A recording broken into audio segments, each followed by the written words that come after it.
Reflexiones sobre la realidad, la verdad y el propósito de la vida, basado en el libro En busca de la verdad de Rav Salanter. Parte número 3.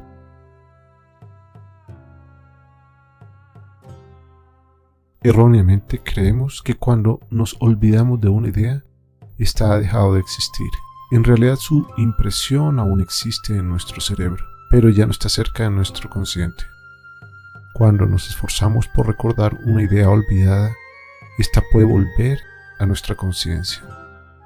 Las fuerzas subconscientes están activas en traer a veces una idea al frente de nuestra mente y otras veces al fondo de nuestra mente. Al no saber nada de estos mecanismos, llamamos al proceso simplemente olvido. A veces una idea es enviada al fondo de nuestra mente porque no tiene ninguna importancia para nosotros. Nuestras midot, rasgos de carácter, pueden habernos hecho atribuir poca importancia a la idea y así la han relegado al fondo. Un hecho puede presentarse a nuestra mente consciente aunque ya no estamos al tanto de los pasos que la llevaron allí. Sabemos inmediatamente que 2 por 2 son 4. Y no tenemos que pasar por el proceso que usamos para enseñar a los niños este hecho elemental. En forma análoga, cuando leemos un libro no necesitamos identificar primero las consonantes, luego las vocales, etc. La palabra y a veces la oración se registra en el cerebro como un todo. Esto es debido a que el hábito de leer se ha insertado en tal forma en nuestra mente que ya no tenemos que pasar por los pasos particulares en el proceso. En el curso del tiempo olvidamos nuestros problemas. El tiempo lo cura todo, dice el dicho. Esto se debe a que en el fondo de su corazón una persona sabe que sus problemas materiales no son tan importantes. Pueden haber parecido muy grandes en una época, pero una vez que ha pasado el fuego del momento, uno está preparado a consolarse. Una de las actividades subconscientes del Yetzer Hara, la inclinación al mal, el otro lado, es ocultarnos la gravedad de nuestros pecados y evitar que nos arrepintamos de ellos.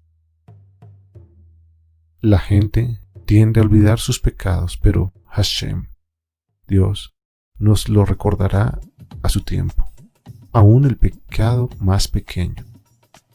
Los pecados están allí dentro de nosotros. Alejamos nuestra atención de ellos y es esto lo que llamamos olvidar. Feliz es el que está al tanto de la gravedad de sus pecados y el grado de su responsabilidad, de modo que el olvidar no se apodere de él.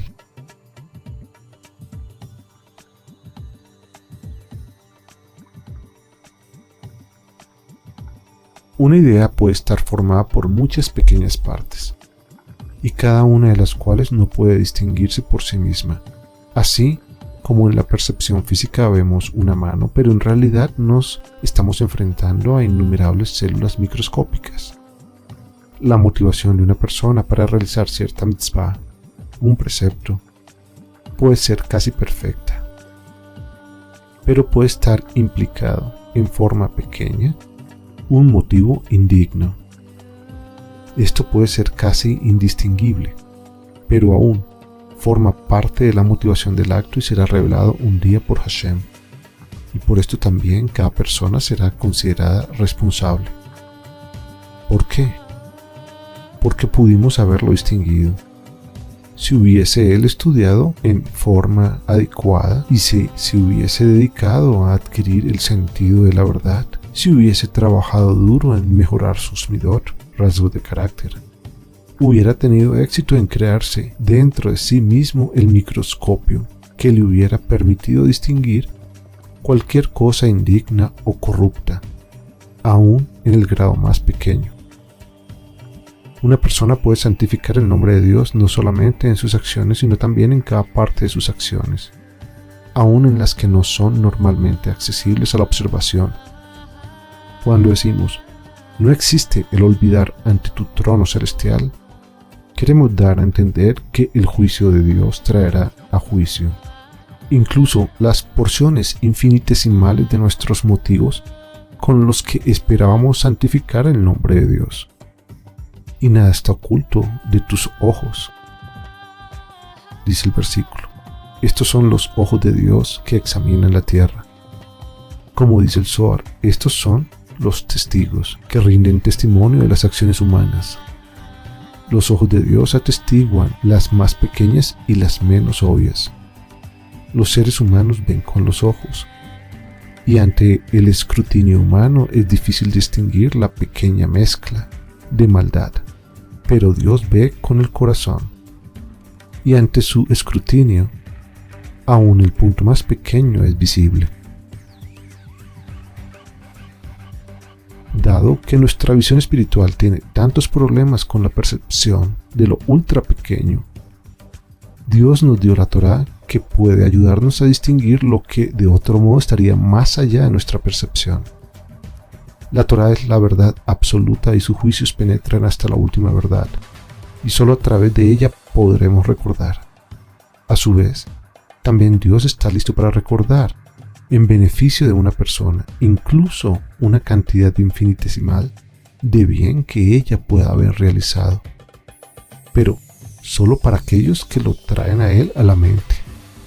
O sea, quienes tratan de recordar a Dios y que tratan de reconocer los puntos más pequeños dentro de su alma y los traen a la luz, que es lo que queremos dar a entender con recordar. Uno que hace esto con toda su capacidad y que presenta incluso el punto más pequeño ante Dios, tratando de rectificarlo como parte de su servicio a Dios, está en efecto recordando a Dios, y Dios a su vez lo recordará a él. Dice la Torá: quien recuerda las buenas acciones para aquellos que lo aman en las esquinas de sus mantos. Un sitio siempre fácilmente accesible al escrutinio. Y también dice: de generación en generación. Y pondrán un cordón de lana azul obscura. Para un firme impacto se precisa de una asociación adicional. La lana azul obscura se asemeja al mar, el mar se asemeja al cielo, el cielo asemeja al trono celestial.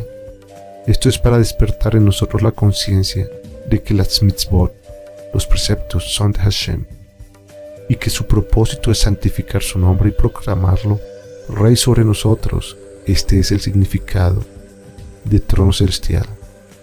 Cuando una persona reconoce el verdadero valor de los mandamientos divinos, está preparada para el concepto de tzitzit, para la concentrada mirada interior que aleja el olvido del corazón.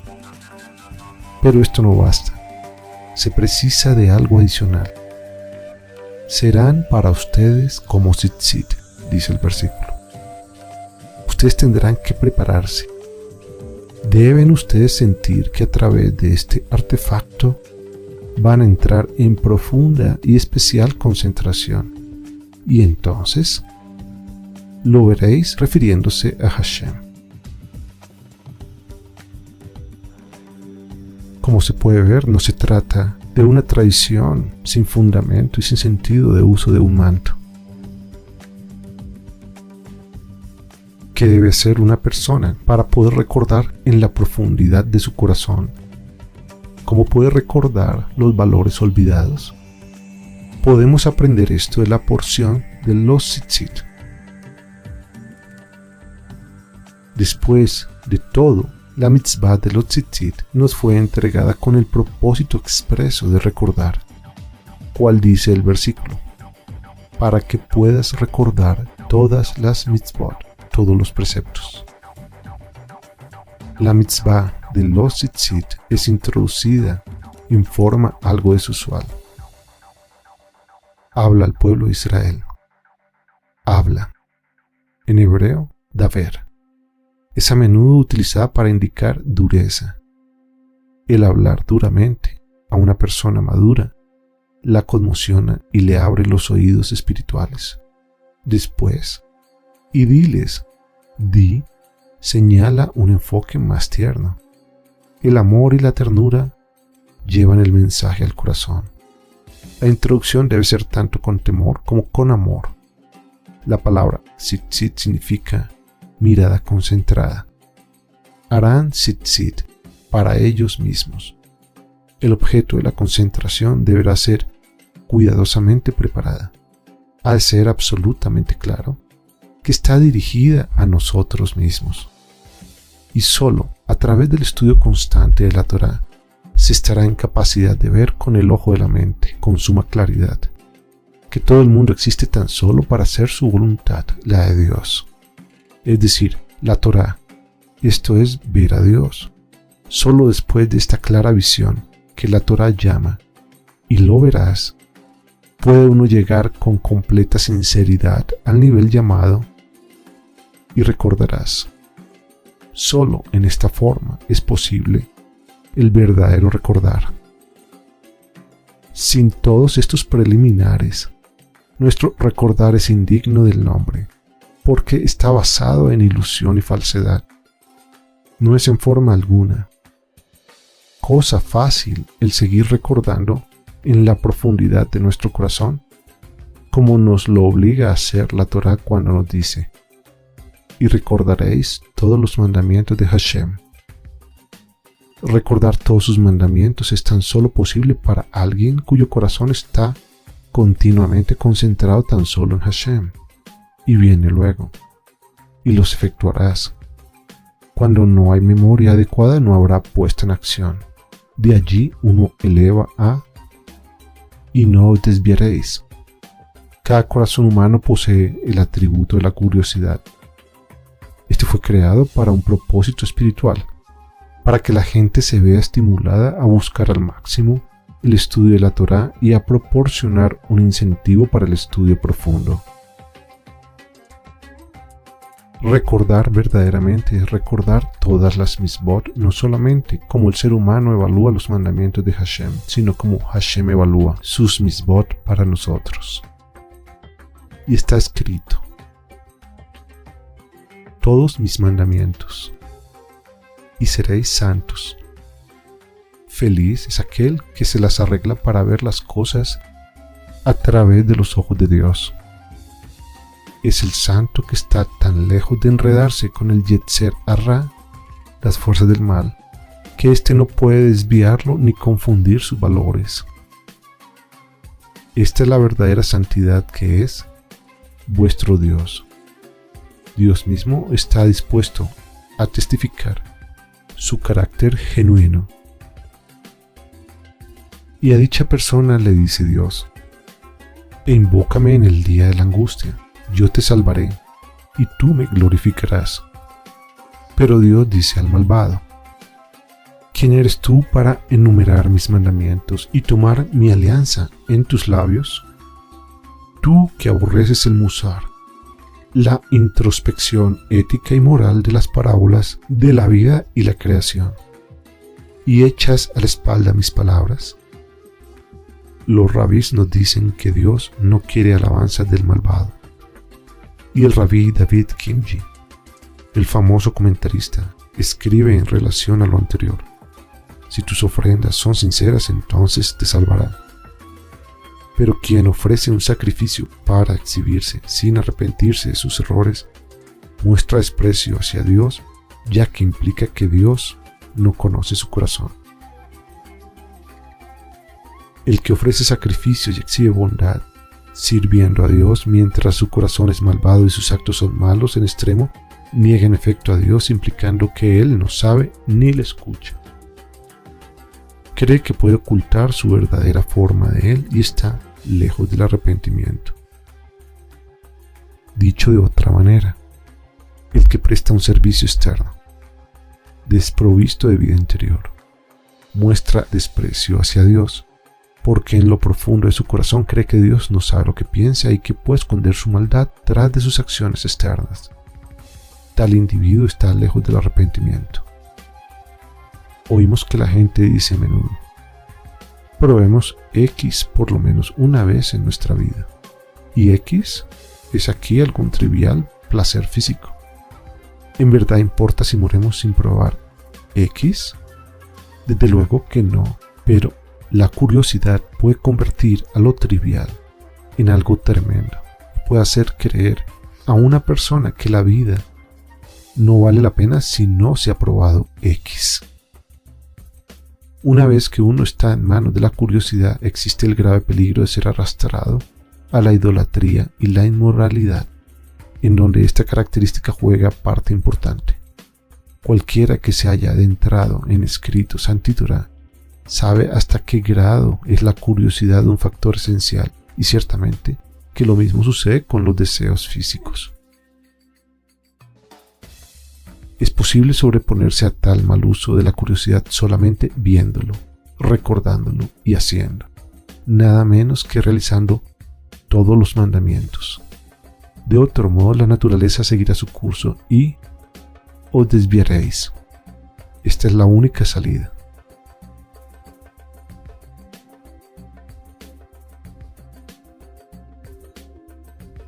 El encubrimiento es una de las formas preferidas de proceder del Yetzer Hara, las fuerzas del mal. Urge a una persona que realice acciones superficialmente atractivas para encubrir la maldad en su vida. Por ejemplo, encubre sus deficiencias en el área de hombre a Dios, con acciones de caridad ilusorias, y los déficits en el área hombre a hombre, con prácticas religiosas exageradas y engañosas. Dijo Jacob Avinu a su hijo Yehudá: a ti, Yehudá, te alabarán tus hermanos. Nuestros rabís comentan: quien domina su yetzer y admite sus errores merece la vida en el mundo por venir. De esto aprendemos que nadie reconoce sus errores a menos que primero haya dominado a su yetzer. Su mayor victoria consiste en evitar que lo desencamine y que cubra la maldad dentro de él con ilusorias buenas acciones.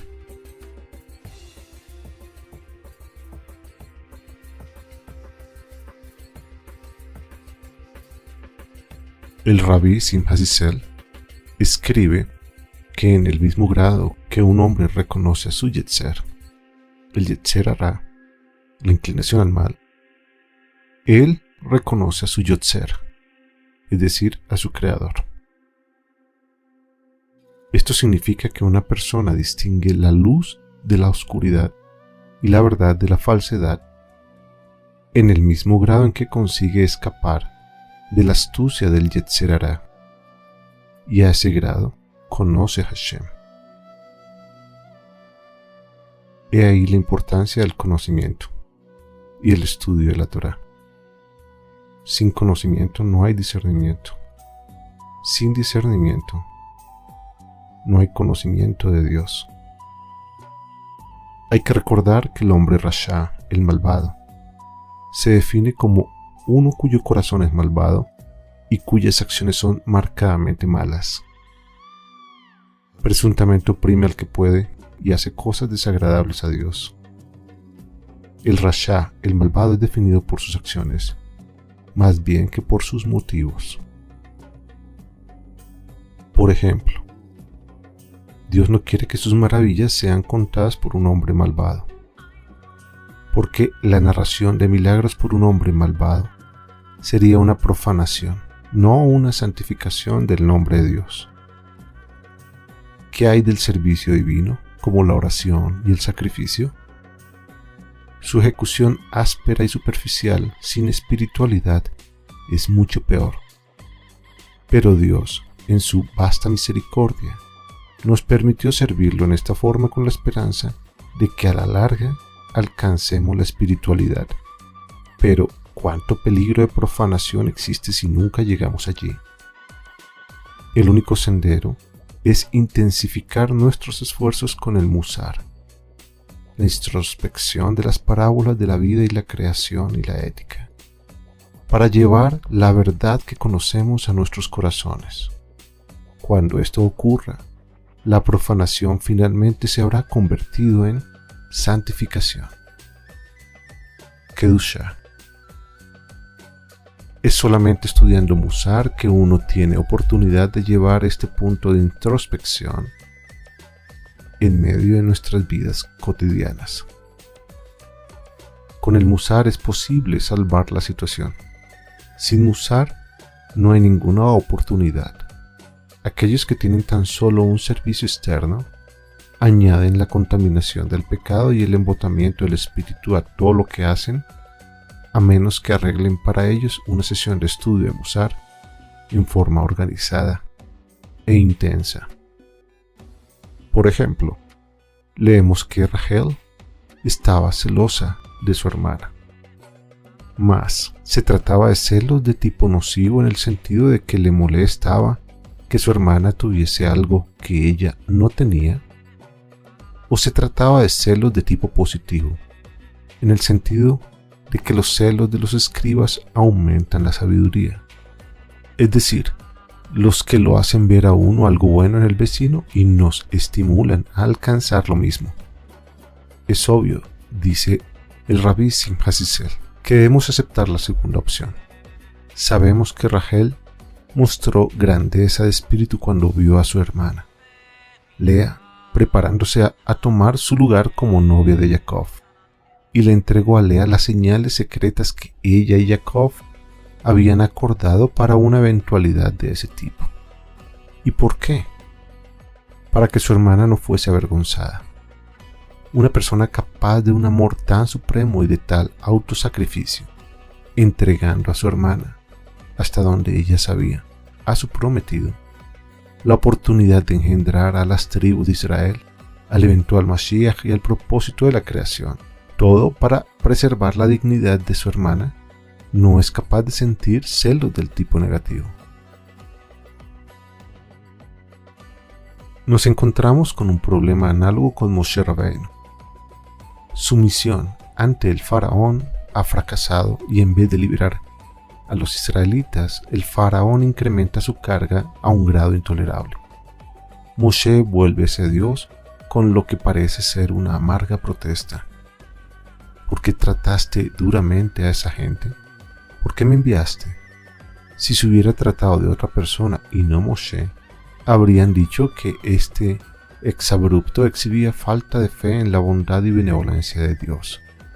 Pero cuando vemos las otras cualidades de Moshe, su humildad, sus simpatías por sus hermanos en Israel, su perfecto y abnegado amor por su prójimo, su emulación del amor de Dios y su total devoción a su Creador, vemos claramente que este estallido expresaba solamente su dolor y su sufrimiento frente a esta pérdida de honor de Israel, la que es al mismo tiempo una reducción de la gloria de Dios en el mundo.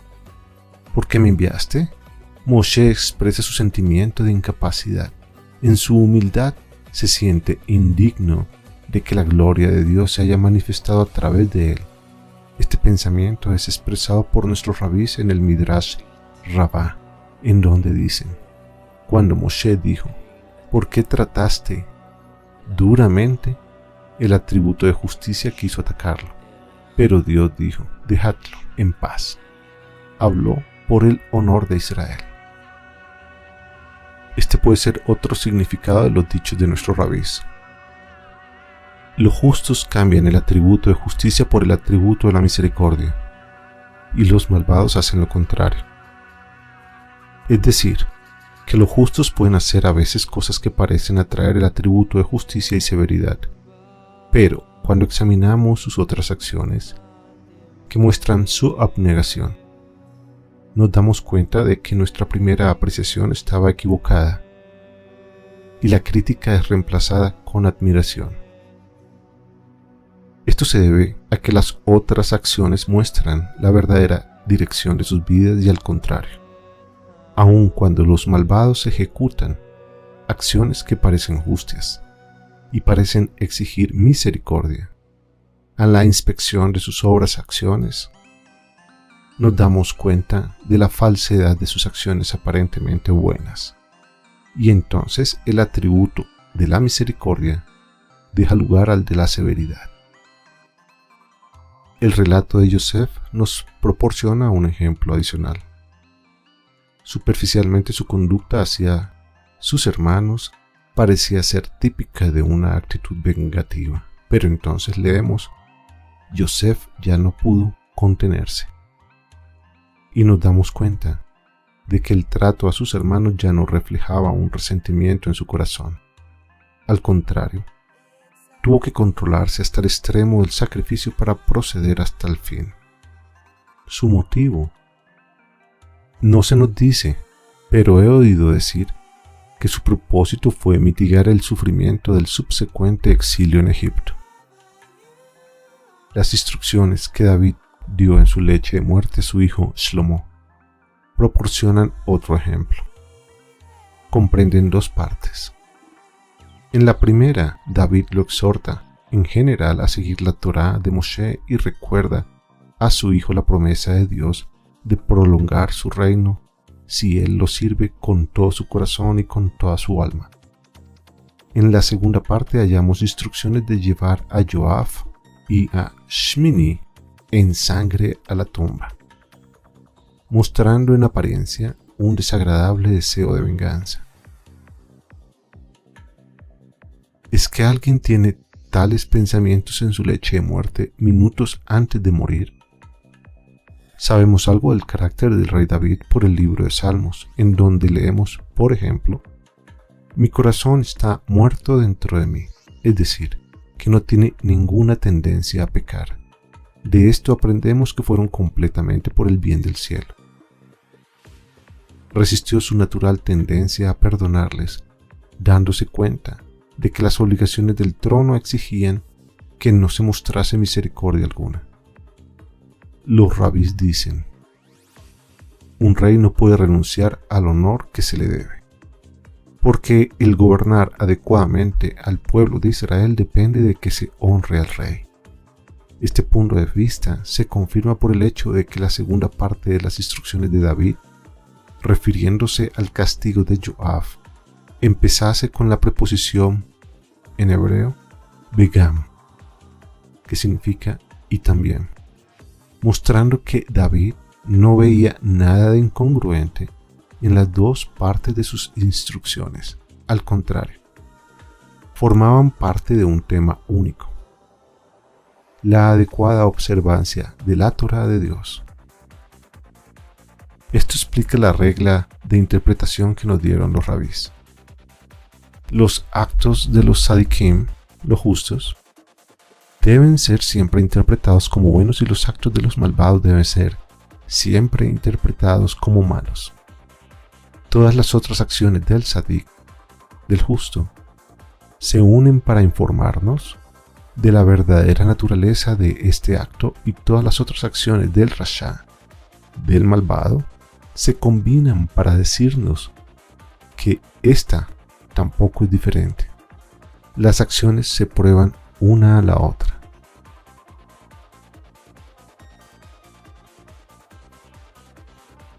Quien llame en el nombre de Dios escapará.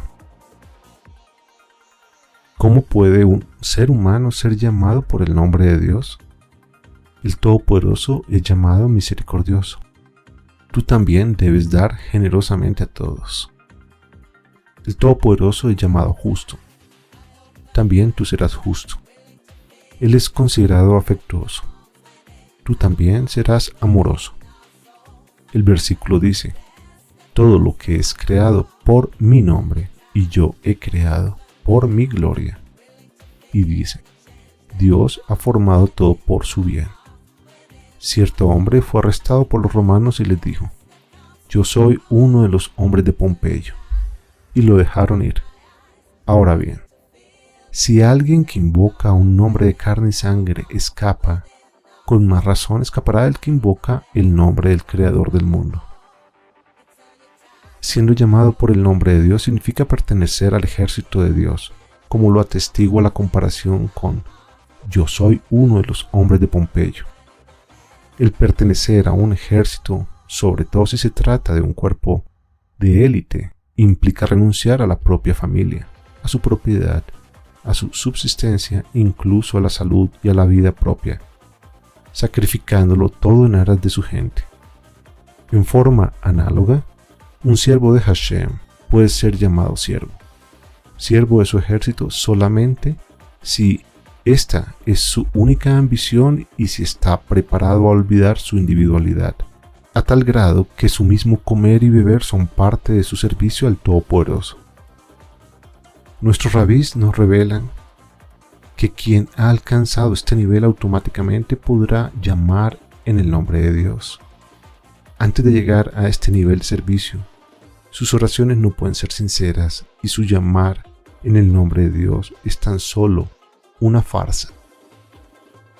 Nunca es posible llamar en el nombre de Dios a menos que uno camine en los senderos de Dios, siendo misericordioso como Dios lo es, y dando libremente a todos, es decir, siendo un dador cuya única ambición sea hacer felices a otras personas.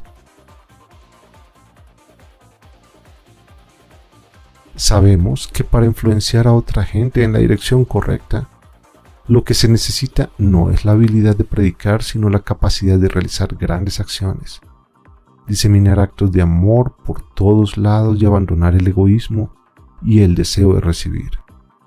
Aquí está la clave de cómo influenciar a otros y no en la predicación, la que puede tan solo tener un efecto mínimo. Todo el mundo está prejuiciado en favor de su propia voluntad y sus propios deseos, y nada habrá que lo haga aceptar aquellos alegatos que se oponen a sus deseos.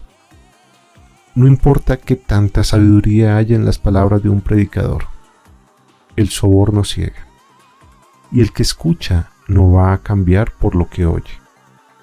El que puede influenciar a otros es el que pertenece al ejército del Creador, cuya meta en la vida es incrementar la gloria de Hashem y dedicarse a su Creador.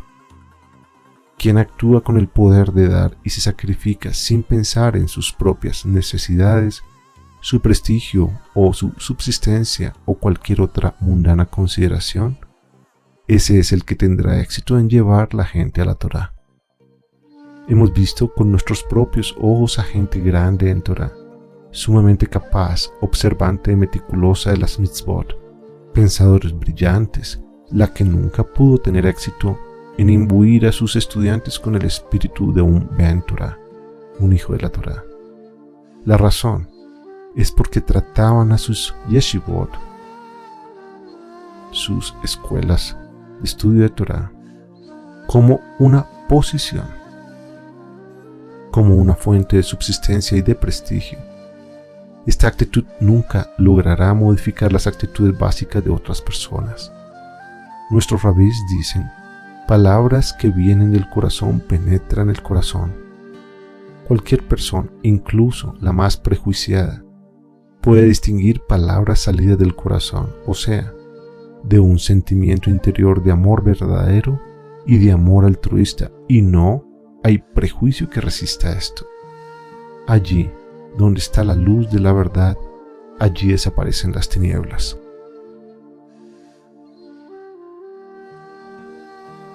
La oración puede tener éxito tan solo si viene de un dador, uno que tenga por meta en la vida la ejecución de actos de bondad.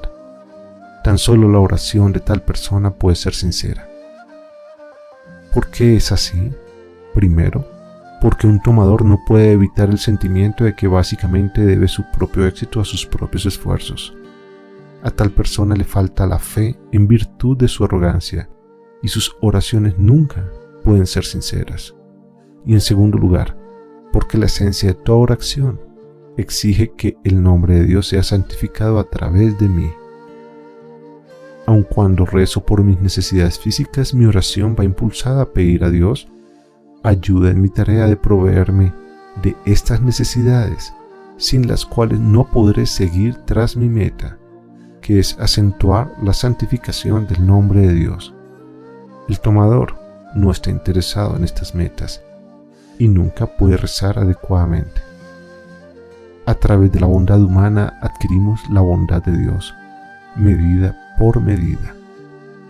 La profundidad de este concepto radica en que la más grande bondad de Dios es su regalo a Israel del punto interior de la espiritualidad, que es entregado incluso a los indignos.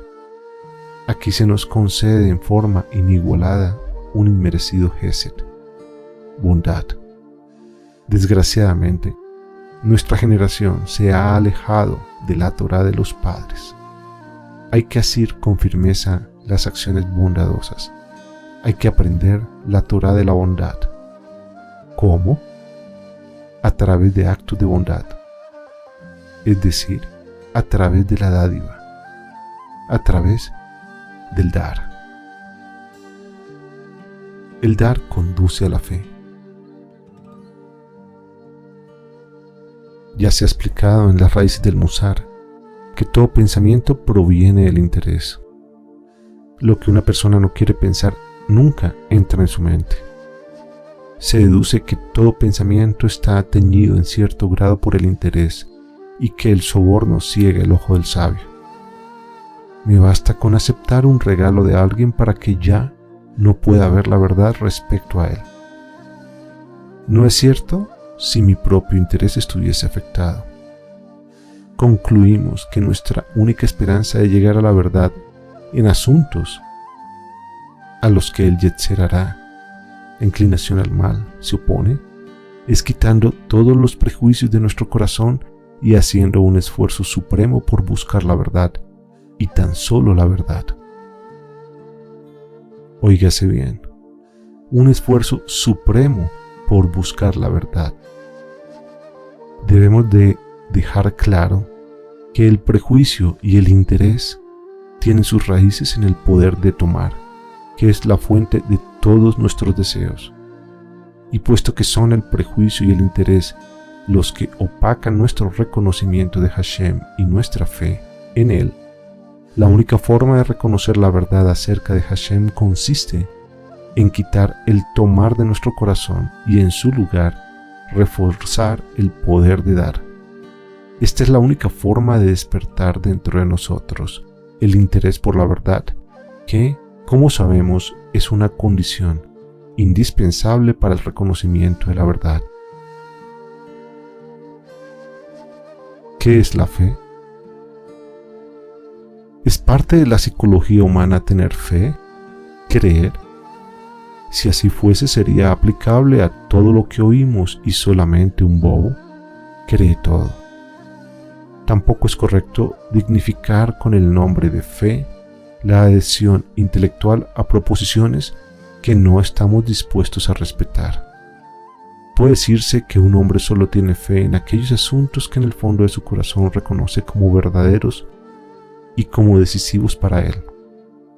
Se deduce que el grado de fe de una persona depende de su pureza de corazón.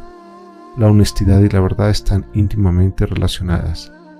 Solo una persona que es honrada y fiel a sí misma, en hebreo Neemán, puede ser una persona de fe, en hebreo Ma'amim. El reforzamiento del poder de dar retira nuestro prejuicio interior. Se deduce que mientras más se ocupa una persona en ayudar a otros, más fuerte y más profundo será su reconocimiento de su Creador. Nuestros rabís han dicho que la hospitalidad hacia los extraños es más grande que recibir la presencia de la Shejina, la presencia divina. Todo lo deducimos del hecho de que Abraham Avinu le rogó a Dios que pospusiesen su revelación hasta que hubiese terminado de atender a los extraños que apenas habían aparecido junto a su tienda. Pero debemos preguntar, ¿por qué era correcto que Abraham Avinu mantuviese a Dios esperando, mientras que él atendía a las necesidades de, hasta donde él sabía, humildes idólatras árabes? La respuesta está en que la hospitalidad, aún la más insignificante, equivale a recibir la presencia de la Shejina, la presencia divina. Y eso a un nivel más grande y más profundo que la profecía misma, que es el más destacado de los dones del cielo. La razón estriba en que la profecía es un don y no algo que uno crea, y forma parte de la propia personalidad. Por otro lado, un acto de bondad afecta en forma profunda y permanente toda la personalidad del individuo. Como ya hemos visto, un acto de este tipo aleja del prejuicio interior de uno y le permite a uno ver la verdad con claridad. Se adquiere así fe en una forma profunda y permanente. La persona adquiere una forma constante y estable de la visión de la divina presencia, profundamente arraigada en su corazón y ser. Esto es ahora algo que ha adquirido y ha convertido en propio, y no como la profecía, un don del exterior. Como quien dice, la hospitalidad y el dar son más grandes que la profecía. Más aún, la profecía puede ser algo exterior a la personalidad, que no afecta las acciones de uno. Podemos ver esto en el caso de Caín, que fue un profeta a quien Dios mismo prodigó palabras de aliento. ¿Por qué estás lastimando? ¿Y por qué tu cara caída? Si mejoras serás enaltecido, etc. Así todo le fue posible matar a su hermano. ¿Por qué si le aparecieron a Abraham los ángeles en forma de los seres humanos más humildes? Porque mientras más humildes son los objetivos, más grande es el acto de Gesed, el acto de bondad. En otro lado, Talmud Bava Kama 16b, nos enteramos y se nos indica de que no hay nada peor que enterarse que el objeto de nuestra caridad han sido individuos indignos. La contradicción es tan solo aparente. En ese caso la Gemara está tan solo hablando de malvados acosadores que eran en verdad gente peligrosa, tomadores por excelencia. Su caridad no procedía de un punto de puro deseo de Gesed, bondad, sino de lo opuesto. La caridad de un tomador es tomar. La única posibilidad de ganar mérito de su caridad estaría en que esta fuente fuese a pasar a manos de una persona como instrumentos para beneficio de otros. Si fuese asegurado que su caridad llegase a manos de gente indigna, no les traería ningún mérito, y esto lo hubiesen merecido ampliamente. Es por esto que el Talmud afirma: la bondad de los gentiles es mentira. Los gentiles desconocen la Torá. Los gentiles desconocen el servicio y la entrega a Hashem. Y sin Torá y sin servicio a Hashem, no se puede ser dador, solo tomador. Se nos dice que en el día del juicio se nos preguntará: ¿hiciste a tu Creador rey sobre ti cada mañana y tarde, e hiciste a tu prójimo rey sobre ti con dulzura de espíritu? ¿Cuál es la relación entre estas dos preguntas? Hacer a su prójimo rey sobre uno significa ponerse uno mismo al servicio del prójimo. Esto es dar por excelencia. Como lo hemos visto, es tan solo el dador quien es verdaderamente capaz de reconocer a su Creador y aceptarlo como rey.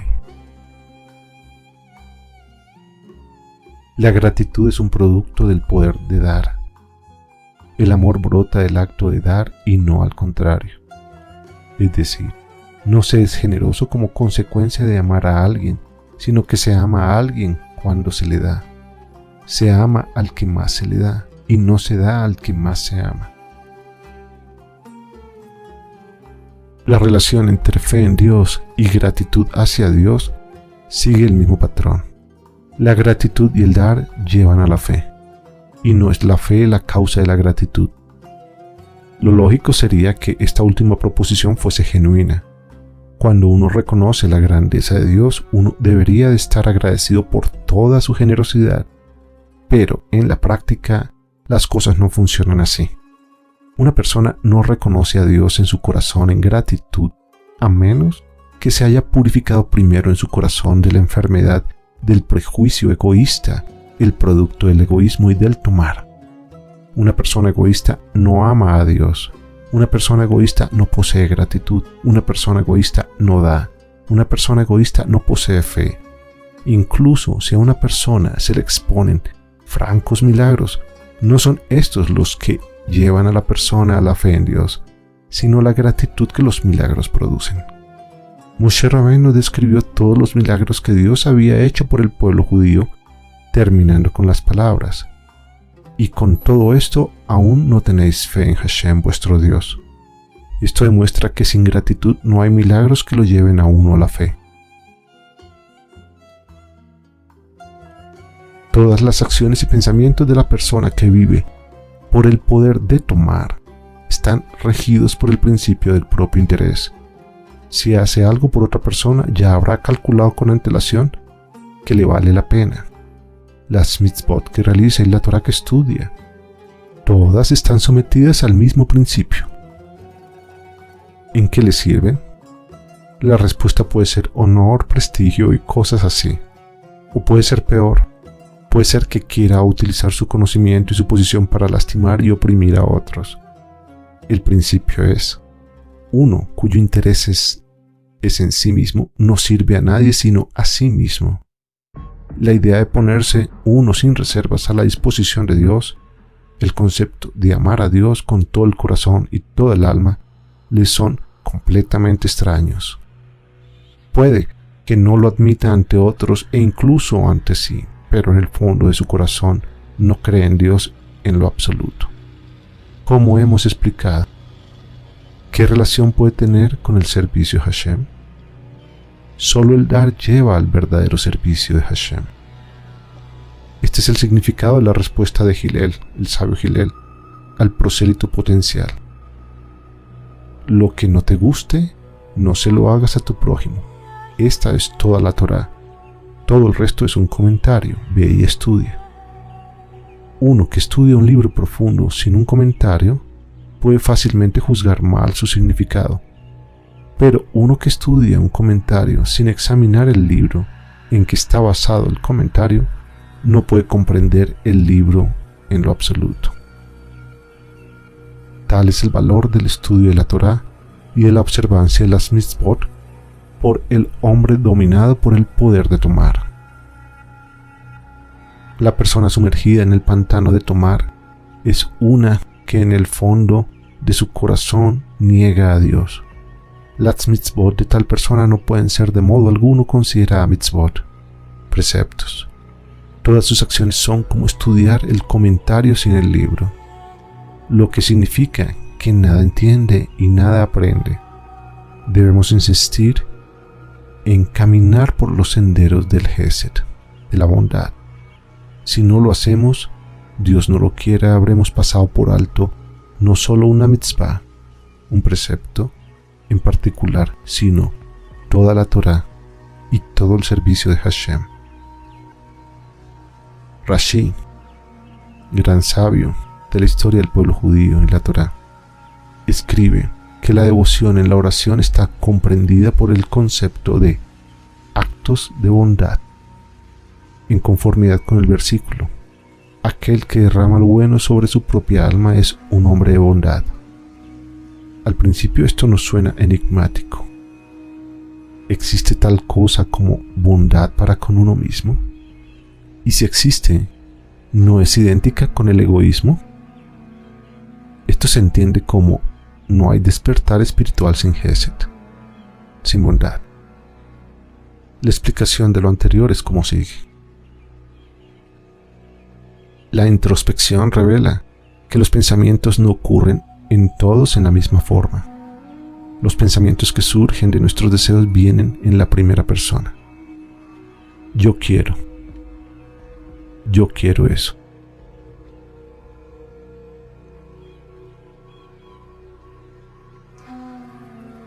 Asuntos de contenido espiritual como las exigencias del Yetzer Hatov se nos presentan en segunda persona. Recordemos, Yetzer Hatov, la inclinación al bien. Debes hacer tal cosa, no debes hacer tal cosa. Este es el significado intrínseco de la declaración en las fuentes cabalistas de que con el pecado de Adán, el Yetzer Hara, la inclinación al mal, entró en él, mientras que el Yetzer Hatov, la inclinación al bien, se hizo exterior. Esto invirtió sus posiciones originales antes del pecado, cuando el Yetzer Hatov había sido interior y el Yetzer Hara exterior. Esto se insinúa en la tentación de la serpiente que, al parecer, no era interior, sino exterior a Adán. Los cabalistas escriben que los tres aspectos del alma llamados respectivamente Nefesh, Ruach y Neshama corresponden a las palabras en hebreo Ani, yo, ata, tú, y él. Hasta donde se nos permite entender estos temas, podemos hallar aquí un paralelo con lo anterior. Nefesh, que representa los anhelos materiales, es percibida como yo. Las inquietudes espirituales que están representadas por el Ruach habla como el tú. Neshama, que representa el flujo de la santidad de arriba y que no tiene otra meta que la espiritualidad, no se identifica con nosotros en absoluto. Está representada por la tercera persona, Los pensamientos de esta fuente elevada no se perciben en la actualidad en nuestro consciente. El Yetzeratov, la inclinación al bien, presenta los argumentos de la Neshama en su lugar.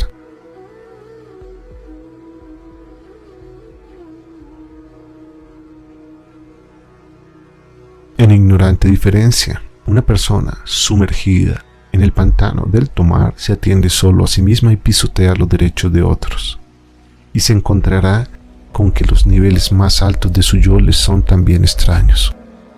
Los verá como fuerzas extrañas que le exigen cosas no por el bien de él, sino por su propio bien, y ya está acostumbrado a endurecer su corazón contra tales peticiones de otros.